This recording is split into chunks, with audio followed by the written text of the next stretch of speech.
Okay, so we are going to do a modified Atwood machine example. So you'll notice I have two blocks on a tabletop. One block is sitting on the table, one is hanging off the side, and there's a pulley in the middle. First thing we want to do is talk about which direction is going to be positive. So we're going to say that the blocks, just to start out, are moving this direction, A, positive A.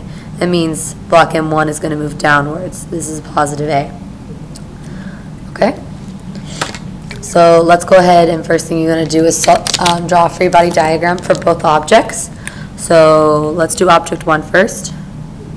We have force due to gravity pulling it down. So M1G, we're going to call it shorthand. Easy substitutions into the equations and our system of equations. And then we have tension pulling it up.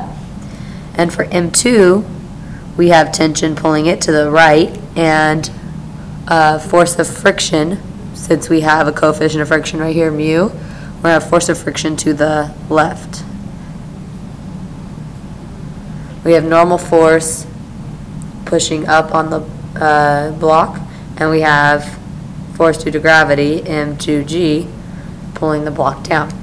So we want to go ahead and write our system of equations. So let's do block 1 right here.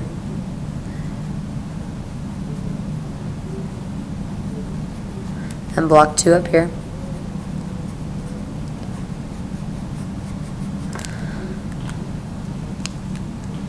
So block 1's equation is only in one direction. So if some of the forces acting on block 1 is, since acceleration is positive going down, M1G must be positive. M1G minus tension equals MA. Now we always want to specify what M is this. This is mass 1.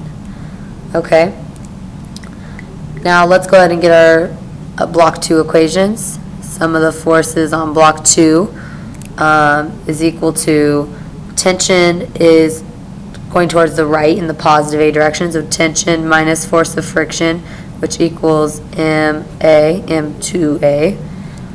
And that's specifically in the x direction, so that's our x equation.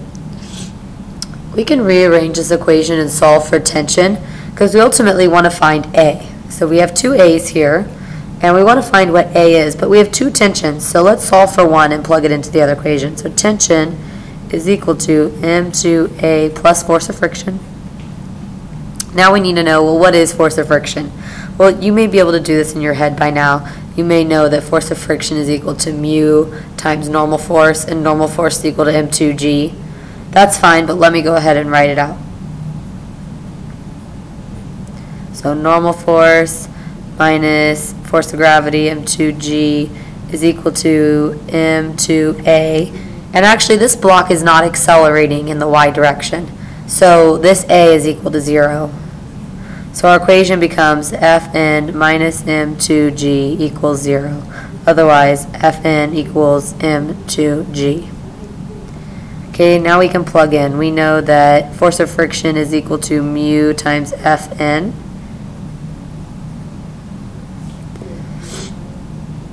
Okay, so let's go ahead and substitute our tension in for this tension.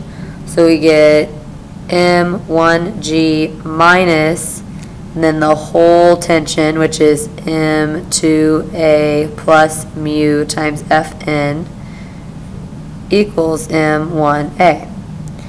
So now let's distribute this negative.